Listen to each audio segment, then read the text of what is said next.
So our third snippet looks at the 2008 general election, which McCain begins trailing by a fairly significant margin. And as his campaign team kind of tries to game out how the 2008 election is going to go, they conclude not unreasonably that it's likely they're going to lose. They need a game changer, something to sort of challenge Obama.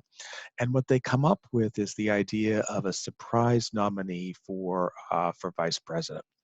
McCain's initial choice is to create a bipartisan ticket, which would have been an extraordinary move, and to nominate Joe Lieberman, the former Democratic vice presidential nominee from 2000. Lieberman had lost the Democratic nomination when he chose to run for re-election in 2006, had been re-elected as an independent. But this would have been an interesting ticket. McCain and Lieberman, the idea would be that they were putting the country's interest first. It would have been a very experienced ticket. But Republican party leaders make clear to McCain that the Republican convention will never go for Lieberman because he's pro-choice on abortion rights.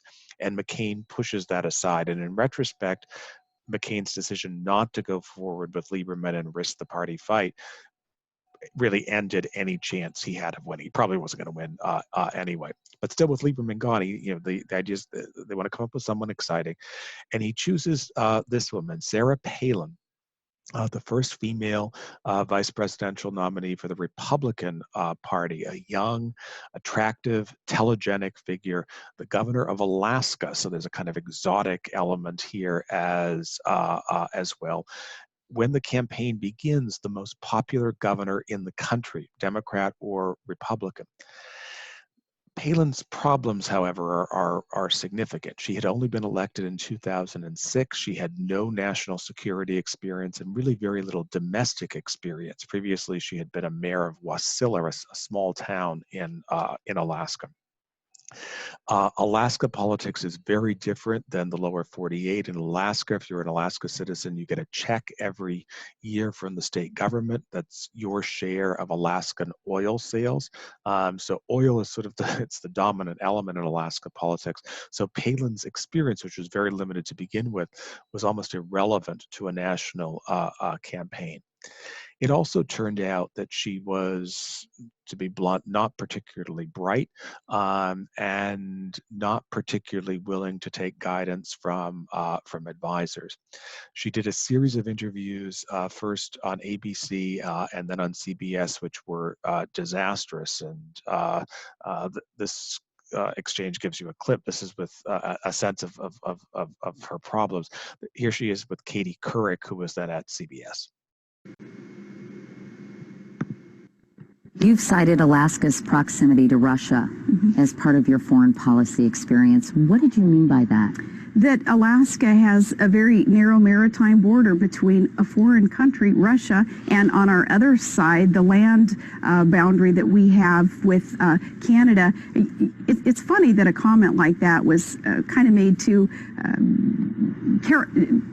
I don't know, reporters. Mocked? Yeah, mocked, I guess that's the word, yeah. Well, explain to me why that enhances your foreign policy credentials. Well, it certainly does, because our next door neighbors are foreign countries. They're in the state that I am the executive of. And have you ever been involved with any negotiations, for example, with the Russians? We have trade missions back and forth. We do. It's very important when you consider even national security issues with Russia, as Putin rears his head and comes into the airspace of the United States of America. Where do they go? It's Alaska. It's just right over the border. It is from Alaska that we send those out to make sure that an eye is being kept on this very powerful nation, Russia, because they are right there. They are right next to our state. This was an exchange that really spoke for itself. And so Palin, and this is an issue because McCain is not young, had been a POW for several years in the Vietnam War, so there was this sense that his vice president may wind up being president if McCain were to get ill in office, and anyone watching this can see that Palin is not prepared to be president. And as a result, Palin's popular approval rating drops repeatedly throughout the campaign, basically anytime she does a kind of first-rate, top-tier interview.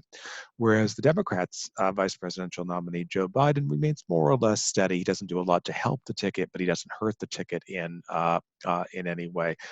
Generally, vice presidential nominees don't help tickets very much. Generally, they don't have much of an effect really at all. 2008 was slightly an exception to this. There's some literature suggesting that Palin cost McCain a couple of points. So in the end, this was a gamble by McCain, but it was a gamble that backfired. As she is mocked by the media and especially by late night TV, David Letterman, Jay Leno, repeatedly make fun of her. Palin changes approach and largely ignoring advice that she gets from McCain, starts running a kind of right-wing populist line of attack on Obama, suggesting that Obama might be disloyal. And these speeches aroused tremendous excitement. Palin actually draws much larger crowds than does McCain, although with this kind of off-kilter message suggesting that Obama is kind of an anti-American presence. So the result is a Republican ticket that's almost at war with itself. McCain is saying his party, his slogan is country first, that he's trying to bring everyone together, and you have Palin, this very divisive right-wing populist approach. And the growth of right-wing populism is a major force within the Republican Party, in some ways can trace back to the Palin campaign, not to Palin herself, because again, she was not the brightest bulb in the lot, but it was clear there was a significant constituency within the party for a talented politician that could articulate this kind of message. McCain did try, he never quite did it well enough. He frequently used it as a campaign surrogate. This guy, a plumber from Toledo, whose nickname was Joe the Plumber, who in a kind of rope line exchange with Obama had accused Obama of socialism, and he became, Joe the Plumber becomes very popular within Republican circles. But again, this is a plumber. He doesn't have any significant national security knowledge, and so it's odd to see McCain, who's running as this experienced national security guy, using him as a surrogate. In the end, whatever chance McCain had basically ends with the financial crisis of 2008, a complicated crisis, which is largely caused by large banks and Wall Street financial firms becoming overextended in their investments, in their speculations, especially in the housing market. There's this entire industry of mortgages in the U.S. in 2006, 2007 called subprime mortgages, where banks are lending money, providing mortgages to people whose credit ratings are not particularly good, and then bundling those mortgages, selling them as kind of high risk investments. And there's a lot of speculation that's going on. This all comes to a collapse in 2008, and it looks as if there's going to be just a crash within the market. Eventually, the leaders of both parties have to come together, and Obama and McCain are invited to the meeting to come up with a bailout package for Wall Street. And the concern here, and Obama shares this, and Obama ultimately supports the package, that if big banks in Wall Street are allowed to collapse, that will destroy the U.S. financial industry, and it will have a ripple effect throughout the American economy, as I suspect it would have. But this is a very, very unpopular move for reasons that are not hard to understand. I mean, the basic line of argument is that the speculative practices of these banks help produce the crash, and now they're getting bailed out by the government. In the end, Obama wins a decisive victory. One of the striking things about the Obama '08 campaign is that he does an incredible job of grassroots fundraising, especially on the internet. He learns the lesson of Howard Dean in 2004 and then expands that in significant ways. And because he's able to so outraise McCain, he's able to organize in states that traditionally had not voted Democratic. He carries, for instance, North Carolina, a state that had trended quite a bit to the right in the 1980s and 1990s. He's the first Democrat since 1964 to carry Indiana.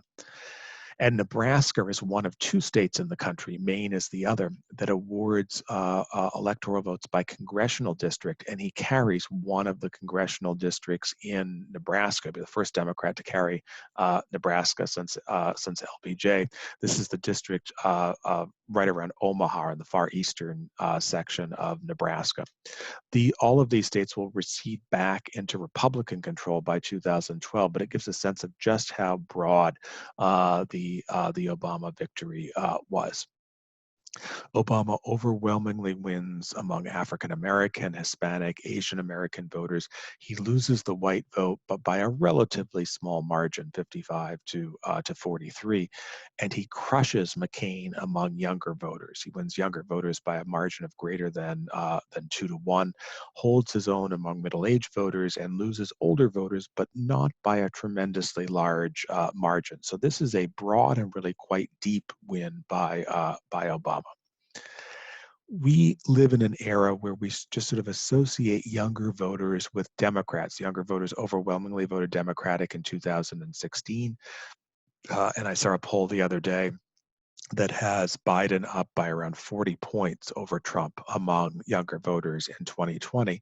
But as you can see from this chart, this is not always so. Younger voters went Republican in 1972, 84, and 88.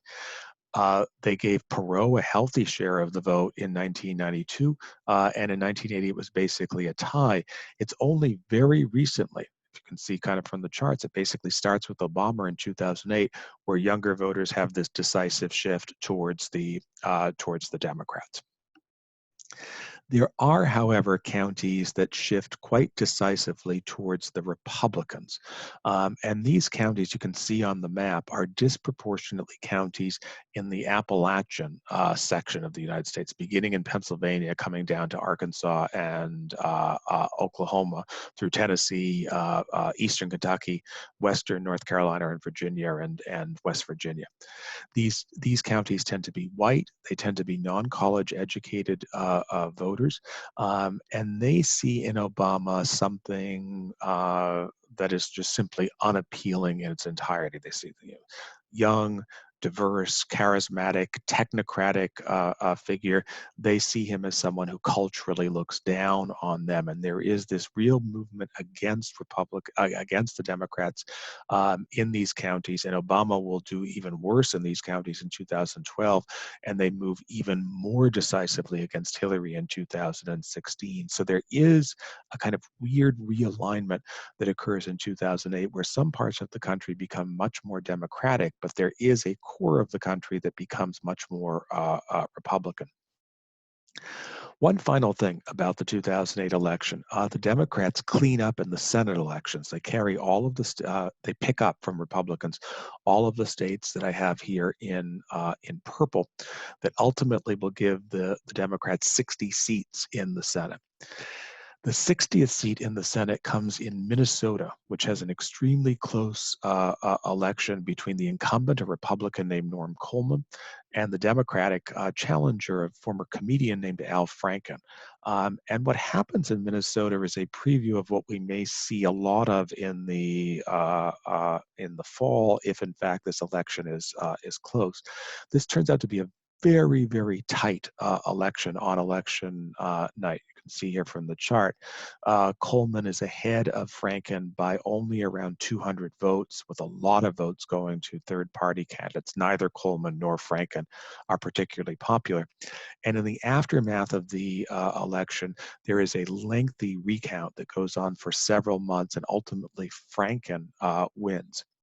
Among the ballots considered, this ballot. You can see the voter here circled in the oval halfway between Coleman and Franken. So who do you say the voter voted for? Ultimately, the court, which does the recount, says that that they count for no one. But then there are other ballots like this one where the voter put an X but did not circle in the oval. So that vote originally didn't get counted, then ultimately did. Or this ballot where the voter voted for Franken, but in the county offices, the voter wrote in Joe the plumber. And under Minnesota law, if you sign your ballot, the vote is invalid. So the Coleman people claim that maybe this was this was Joe the plumber who actually voted. These kinds of very technical, legalistic challenges. This is what you see in close elections. So imagine an all-male election where you have Republican and Democratic lawyers fighting over ballots like this. You know, we may be seeing a lot of these kind of crazy outcomes coming soon. But in the end, this is a huge win for Obama. Democrats gained seats in the House. They gained seats in the Senate. Obama has this decisive victory. The question is what he's going to do with it. And that's what we'll be looking at in our final snippet for this.